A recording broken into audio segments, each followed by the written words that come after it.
সম্মানিত সভাপতি, জনসংযোগ সমিতির সম্মানিত সভাপতি উপস্থিত আছেন, বিশেষ অতিথি হিসেবে উপস্থিত আছেন জাতীয় প্রেস ক্লাবের সম্মানিত সভাপতি ফরিদ ইয়াসমিন, সাধারণ সম্পাদক ইলিয়াস খান, উপস্থিত অন্যান্য সম্মানিত অতিথিবৃন্দ, জনসংযোগ সমিতির সম্মানিত কর্মকর্তাবৃন্দ এবং সম্মানিত সদস্যবৃন্দ, আপনাদের সবাইকে আমার আন্তরিক সালাম এবং শুভেচ্ছা। এই প্রতিষ্ঠানটি, এই সংগঠনটি যারা জনসংযোগ কর্মকর্তা হিসেবে সরকারি বিভিন্ন দপ্তরে, অধিদপ্তরে এবং বেসরকারি বিভিন্ন দপ্তরে যারা কাজ করেন তাদের নিয়ে এই সংগঠন।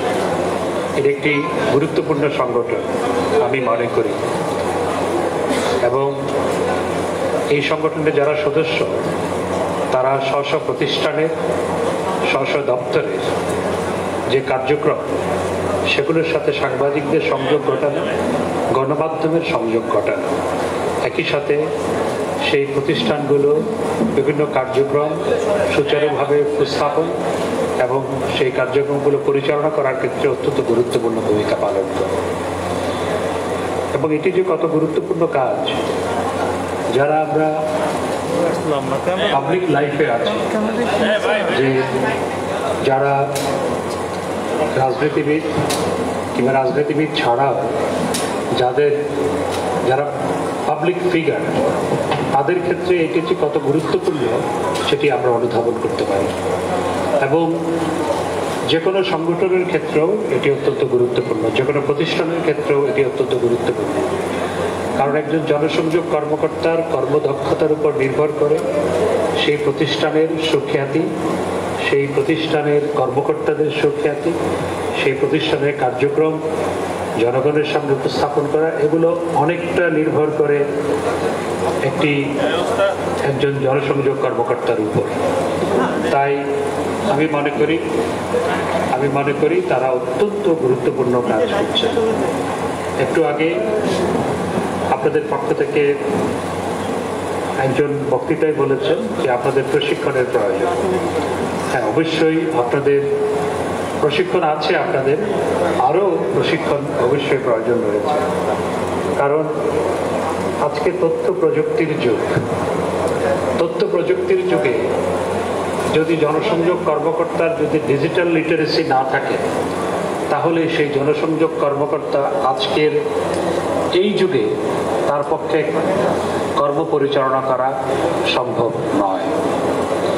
সেজন্যে একজন জনসংযোগ কর্মকর্তা তথ্য প্রযুক্তিতে বা ডিজিটাল লিটারেসিতে তিনি কত দক্ষ সেটার উপর নির্ভর করে যে তার কর্মদক্ষতা। একই সাথে তিনি কত প্রম্পট, যে আমি একটা অনুষ্ঠানে গেলাম, একজন একটা অনুষ্ঠানে গেল, এখন কার আগে কে প্রচার করবে সেই প্রতিযোগিতা সমাজে, রাষ্ট্রে, বিশ্বে, এবং প্রচারেই প্রসার। তো সেই কারণে একজন জনসংযোগ কর্মকর্তা কতটুকু প্রম্পট, ক্ষিপ্র গতিতে কাজ করতে পারে সেটিও অত্যন্ত গুরুত্বপূর্ণ। এবং তার সাথে গণমাধ্যমের সম্পর্ক কতটুকু আছে সেটিও কিন্তু কাজ করার ক্ষেত্রে অত্যন্ত গুরুত্বপূর্ণ। সুতরাং আমি মনে করি এজন্য আপনাদের প্রশিক্ষণের প্রয়োজন রয়েছে। আলাদা করে ইনস্টিটিউট, প্রত্যেকটি পেশার জন্য আলাদা করে ইনস্টিটিউটের প্রয়োজন নাই। দেশে যেই কয়টি ইনস্টিটিউট আছে সেখানেই আপনাদের প্রশিক্ষণ হতে পারে। পিএবিতে প্রশিক্ষণ হতে পারে, প্রেস কাউন্সিলে প্রশিক্ষণ হতে পারে, এছাড়া সরকারের আরও প্রতিষ্ঠান আছে সেগুলোতে প্রশিক্ষণ হতে পারে। আমাদের এখানে বক্তৃতায় বলেই যদি ক্ষান্ত হন তাহলে প্রশিক্ষণ কখনো হবে না। অফিসিয়ালি একটা চিঠি আপনারা যদি পিআইবিকে বা আমাকেও দেন, বা পিআইবিকে দেন, বা প্রেস কাউন্সিলকে দেন, আমরা তাদেরকে নির্দেশনা দিব একটি প্রশিক্ষণের আয়োজন করার জন্য। আর ডিজিটাল লিটারেসির জন্য প্রয়োজনে তথ্য প্রযুক্তি বিভাগকেও আমরা বলতে পারি, তারা পিএবির সাথে কাজ করতে পারে। পিএবির সাথে তাদের প্রজেক্ট আছে, ডিজিটাল লিটারেসির উপর তাদের প্রজেক্ট আছে, সুতরাং সেখানে কাজ হতে পারে। তো আমি মনে করি এটি করলে পরে আপনারা সবাই উপকৃত হবেন এবং একই সাথে আপনাদের স্ব প্রতিষ্ঠান উপকৃত হবে, দেশ সমাজ উপকৃত হবে। আমি আরেকটি কথা বলবো, সেটি হচ্ছে আমাদের গণমাধ্যমে অনেক প্রতিষ্ঠানের সাফল্যগুলো উঠে আসে না, কারণ সেগুলো সময় মতো জানানো হয় না। গণমাধ্যমে যদি সময় মতো সঠিক সময়ে একটি সাফল্য এই বছর হলো, পরের বছর হলে সেটা যদি আপনি পরের বছর জানান, সেটার কোনো নিউজ ভ্যালু নাই। আজকে যে ঘটনা ঘটেছে সেটি যদি 2 দিন পরে আপনি প্রকাশ করেন, সেটির কোনো নিউজ ভ্যালু নাই যদি সেই ধরনের ঘটনা না হয়। তো সেই জন্য কখন কোনটি করতে হবে সেটিও জানতে হবে এবং বিভিন্ন প্রতিষ্ঠানের যে সাফল্যগুলো সেগুলো তুলে ধরতে হবে। এবং অনেক সময় দেখা যায় কোনো প্রতিষ্ঠানের বিরুদ্ধে অহেতুক বা প্রতিষ্ঠানের কর্মকর্তার বিরুদ্ধে অহেতুক একটি সংবাদ পরিবেশিত হলো এবং সেই ক্ষেত্রে সেটিকে সাথে সাথে প্রতিবাদ জানানো এবং সত্য ঘটনাটা তুলে ধরা, সেটি যদি না হয় মানুষের মধ্যে পারসেপশন দাঁড়ায় যে মানুষ কিন্তু প্রথম যেটি পড়েছে বা দেখেছে সেটার উপরেই পারসেপশন তৈরি করে। সেটিকে রিমুভ করা খুব সহজ কাজ নয়। সেটিকে রিমুভ করতে হলে সেটি যেই মাত্রায় প্রচার হয়েছে তার দ্বিগুণ মাত্রায় প্রতিবাদ হতে হবে, তাহলে সেটি রিমুভ হবে, তাহলে না হয় হবে না। সুতরাং এই বিষয়গুলো অত্যন্ত গুরুত্বপূর্ণ। আরেকটি বিষয় হচ্ছে, এখন সামাজিক যোগাযোগ মাধ্যম মানুষ, বাংলাদেশে 7 কোটির বেশি মানুষ সামাজিক যোগাযোগ মাধ্যম ব্যবহার করে, অর্থাৎ দেশের অর্ধেক জনগোষ্ঠীর বেশি, প্রায় 8 কোটি সামাজিক যোগাযোগ মাধ্যম ব্যবহার করে। এবং সামাজিক যোগাযোগ মাধ্যম প্রচারের একটি বড় ক্ষেত্র, আবার অপপ্রচারেরও একটি বড় ক্ষেত্র। তো সুতরাং এই সামাজিক যোগাযোগ মাধ্যমে যিনি সবসময় অভ্যস্ত নন, একজন জনসংযোগ কর্মকর্তা, তার পক্ষে সেই প্রতিষ্ঠানকে সেবা দেওয়া, তার দায়িত্ব আজকের দুনিয়ায় সঠিকভাবে পালন করা খুব সহজ কাজ নয়। আমি রাত 1টার পরে সামাজিক যোগাযোগ মাধ্যম দেখি বা 12:30টার পরে, সমস্ত কাজ শেষ করে দেখি সামাজিক যোগাযোগ মাধ্যমে আজকের আইটেম কি, আজকে সরকারের বিরুদ্ধে কি হচ্ছে, সরকারের পক্ষে কি হচ্ছে, এগুলো আমি দেখে অ্যাকর্ডিংলি যাদের যা বলা দরকার সেটি বলি, নিজে ব্যবস্থা গ্রহণ করি। This is my regular work. এবং সকালবেলাও আমি সেটি দেখি। এটি আজকের দুনিয়ার বাস্তবতা। এটি থেকে যে বাইরে থাকবে তার পক্ষে আসলে দায়িত্ব পালন করা সহজ নয়। সুতরাং আমি মনে করি এই সমস্ত বিষয়গুলো নিয়ে প্রশিক্ষণ হওয়া প্রয়োজন রয়েছে এবং প্রশিক্ষণ হলে পরে আপনাদের কর্মদক্ষতা বাড়বে, আপনাদের প্রতিষ্ঠান উপকৃত হবে, দেশ উপকৃত হবে, রাষ্ট্র সমাজ উপকৃত হবে। এবং আজকে বাংলাদেশ বহুদূর এগিয়ে গেছে। বাংলাদেশ আজকে খাদ্য ঘাটতির দেশ নয়, খাদ্য উদ্বৃত্তের দেশে রূপান্তরিত হয়েছে। স্বাধীনতার 50তম বর্ষে সুবর্ণ জয়ন্তীতে এবং বঙ্গবন্ধুর জন্মশতবর্ষে আমাদের সার্থকতা, বঙ্গবন্ধুর রাষ্ট্র রচনার সার্থকতা এবং বঙ্গবন্ধু কন্যা জননেত্রী শেখ হাসিনার রাষ্ট্র পরিচালনার সার্থকতা সেখানেই যে আজকে পাকিস্তান আমাদের দিকে তাকিয়ে দীর্ঘশ্বাস ফেলে। আমরা সব সূচকে, human index, social index, economic index, আমরা সমস্ত ইন্ডেক্সে আমরা পাকিস্তানকে 2015 সালে অতিক্রম করেছি। পাকিস্তানের টেলিভিশনে আলোচনা সমালোচনার ঝড় ওঠে বাংলাদেশের অগ্রগতি দেখে, তারা দীর্ঘশ্বাস ফেলে। এখানেই হচ্ছে আমাদের সার্থকতা। অথচ 1971 সালে যখন আমরা দেশ স্বাধীন হয় বঙ্গবন্ধুর নেতৃত্বে, তখন সব ক্ষেত্রে আমরা পাকিস্তান থেকে পিছিয়ে ছিলাম। আজকে পাকিস্তানের চেয়ে আমাদের মাথা পিছু আয় বেশি। 71 সালে যখন বাংলাদেশ স্বাধীনতা অর্জন করে, তখন করাচি, লাহোর, রাওয়ালপিন্ডিতে তখন অনেকের মন ভারাক্রান্ত ছিল, আবার অনেকে উল্লসিত ছিল।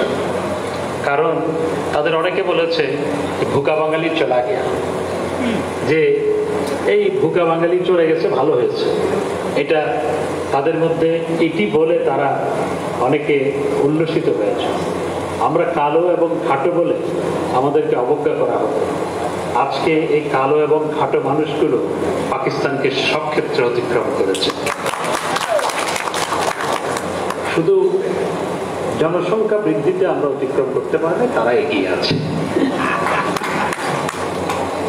তো আজকে সব ক্ষেত্রে আমরা তাদেরকে অতিক্রম করেছি।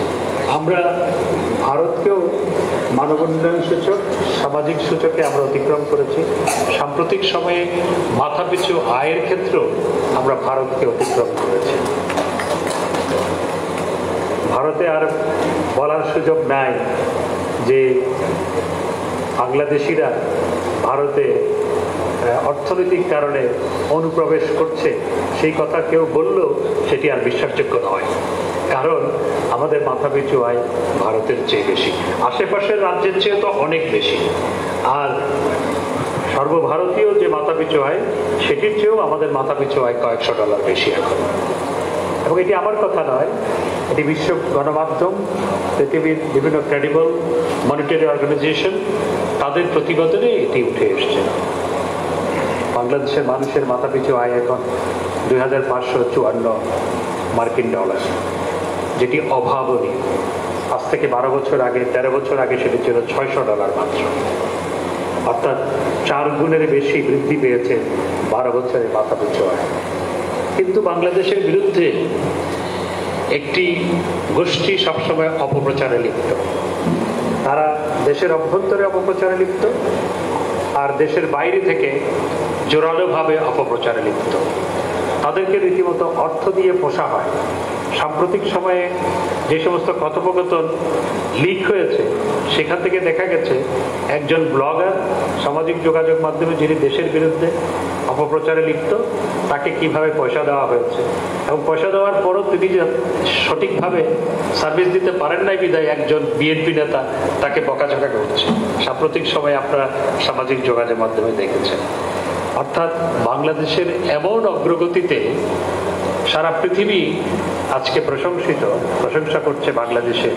মার্কিন যুক্তরাষ্ট্রের প্রেসিডেন্ট বারাক ওবামা প্রশংসা করে, বর্তমান প্রেসিডেন্ট প্রশংসা করে, বিশ্বব্যাংকের প্রেসিডেন্ট প্রশংসা করে, প্রধান অর্থনীতিবিদ বিশ্বব্যাংকের তিনি প্রশংসা করেন, জাতিসংঘের মহাসচিব প্রশংসা করেন, অন্য দেশের রাষ্ট্রপ্রধান, সরকার প্রধানরা প্রশংসা করে, কিন্তু একটি পক্ষ প্রশংসা করে না, সারাক্ষণ বাংলাদেশের বিরুদ্ধে অপপ্রচারে লিপ্ত।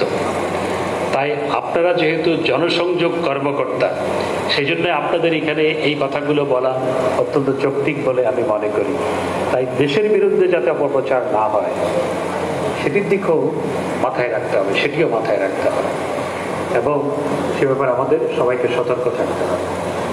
আমি জানি আজকে সাংবাদিক ভাইদের অনেক প্রশ্ন আছে, কারণ গতকাল মার্কিন যুক্তরাষ্ট্রের ট্রেজারি ডিপার্টমেন্ট, পুলিশের আইজি, তিনি যখন র্যাবের ডিজি ছিলেন সেই সময়কার বিষয় আশয় নিয়ে এবং র্যাবের মহাপরিচালক সহ কয়েকজন কর্মকর্তার বিরুদ্ধে মার্কিন যুক্তরাষ্ট্রের ট্রেজারি ডিপার্টমেন্ট নিষেধাজ্ঞা আরোপ করেছে, ব্যান আরোপ করেছে।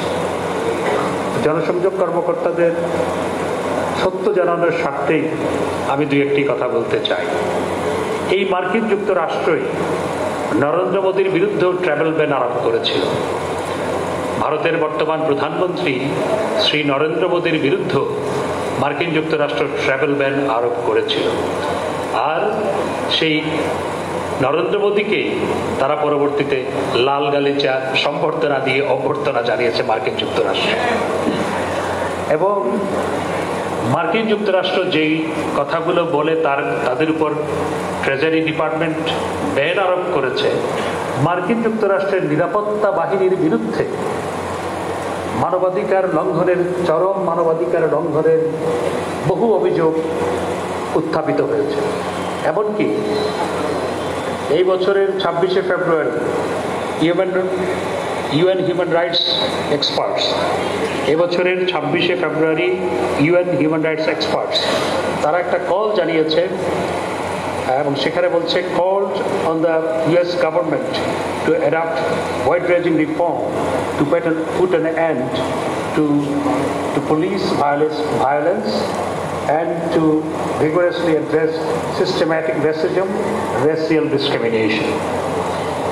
ইউএন এক্সপার্টস এই বছরের 26শে ফেব্রুয়ারি জেনেভা থেকে ইউএন এক্সপার্টরা মার্কিন যুক্তরাষ্ট্রের সরকারের প্রতি আহ্বান জানিয়েছে যে পুলিশের যে ভায়োলেন্স এবং সিস্টেমেটিক রেসিজম সেটা বন্ধ করার জন্য ইউএসের প্রতি কল জানিয়েছে। দি গার্ডিয়ান পত্রিকা এই বছরের 1 অক্টোবর এই বছরের গার্ডিয়ান পত্রিকায় একটি খবর বেরিয়েছে।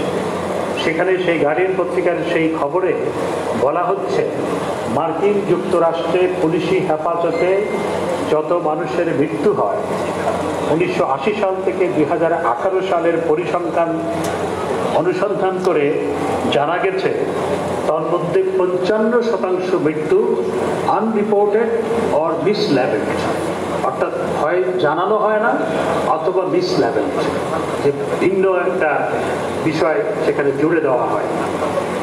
এবং একই সাথে সেই রিপোর্টে একই রিপোর্টে বলছে মার্কিন যুক্তরাষ্ট্রে পুলিশের হেফাজতে যত মানুষের মৃত্যু হয় তার মধ্যে সাদা মানুষের তুলনায় কালো মানুষের সংখ্যা হচ্ছে 3.5 গুণ বেশি, 350% বেশি, অর্থাৎ 3.5 গুণ বেশি। অথচ জনসংখ্যা মার্কিন যুক্তরাষ্ট্রে কালো মানুষের জনসংখ্যা 10% বেশি নয়, কিন্তু সেখানে পুলিশি হেফাজতে মৃত্যু হচ্ছে সেখানে সাদার তুলনায় কালো মানুষের মৃত্যু হচ্ছে 3.5 গুণ বেশি। এটাই প্রমাণ করে সেখানে কিরকম রেসিয়াল ডিসক্রিমিনেশন হয় কালোদের উপর। গত বছর মার্কিন যুক্তরাষ্ট্রে একজন কৃষ্ণাঙ্গকে রাস্তার মধ্যে পুলিশ শুয়ে রেখে গলা চেপে ধরে, হাঁটু দিয়ে গলা চেপে ধরে যেভাবে হত্যা করা হলো সারা পৃথিবী এখনো ভুলে যায় নাই। এই তো গেল মার্কিন যুক্তরাষ্ট্রের কথা। আর আপনারা দেখেছেন এবং জানেন যে ফিলিস্তিনে যখন ফিলিস্তিনের শিশুরা তাদের অধিকার রক্ষা করার জন্য, তাদের জন্মভূমি রক্ষা করার জন্য যখন ইসরায়েলি বাহিনী অকুপাই করছে, যখন ইলিগালি তাদের ঘরবাড়ি, তখন তাদের উপর যখন ঢিল ছোড়ে সেটির প্রত্যুত্তরে ইসরায়েলি বাহিনী গুলি ছোড়ে। কই তাদের কাউকে তো ব্যান করা হয়নি, ইসরায়েলের একজনকেও তো ব্যান করা হয়নি। এমনকি ইসরায়েলের এই চরম মানবাধিকার লঙ্ঘনের প্রতিবাদে যখন জাতিসংঘে কোনো দেশ কিংবা ওআইসির পক্ষ থেকে কোনো নিন্দা প্রস্তাব আনা হয় সেটিতে সবসময় মার্কিন যুক্তরাষ্ট্র ভেটো দিয়েছে। সুতরাং মার্কিন যুক্তরাষ্ট্রের এই ধরনের ব্যান আসলে মোটিভেটেড, একপেশে এবং একই সাথে ইনইফেক্টিভ হয়ে গেছে। যখন একটি দেশ কাউকে ব্যান দিয়ে পরে লাল গালিচার সম্বর্ধনা জানায় তাহলে বুঝতে হবে এই ব্যান ইনইফেক্টিভ। অবশ্যই মার্কিন যুক্তরাষ্ট্র আমাদের উন্নয়ন সহযোগী এবং সন্ত্রাস জঙ্গিবাদ দমনেও মার্কিন যুক্তরাষ্ট্রের সাথে আমরা কাজ করছি। মার্কিন যুক্তরাষ্ট্রের সন্ত্রাস জঙ্গিবাদ দমনে আমাদের নিরাপত্তা বাহিনীগুলোর সাথেও কাজ করছে। আমরা সেই সহযোগিতা অব্যাহত রাখতে চাই। মার্কিন যুক্তরাষ্ট্র আমাদের যে উন্নয়ন সহযোগী হিসেবে কাজ করছে সেই কাজ আমাদেরকে উপকৃত করছে এবং সেটির মাধ্যমে বিশ্ব যাতে সন্ত্রাস জঙ্গিবাদ নিপাত যায় সেই লক্ষ্য নিয়ে আমরা কাজ করছি। সেটি অবশ্যই আমরা অব্যাহত রাখতে চাই, অব্যাহত থাকবে। মার্কিন যুক্তরাষ্ট্র আমাদের উন্নয়ন সহযোগী। আমি আপনাদের এই জনসংযোগ সমিতির অনুষ্ঠানে এই কথাগুলো এজন্য বললাম কারণ আপনারা জনসংযোগ কর্মকর্তা, আপনাদেরকে সঠিক ইনফরমেশনটা দেওয়া তথ্যমন্ত্রী হিসেবে আমার দায়িত্ব, সেই জন্য আমি এই কথাগুলো বললাম। আমি আর কথা না বাড়িয়ে এই সংগঠনের উত্তরোত্তর সমৃদ্ধি কামনা করে সবাইকে ধন্যবাদ জানিয়ে আমার বক্তব্য শেষ করছি। জয় বাংলা।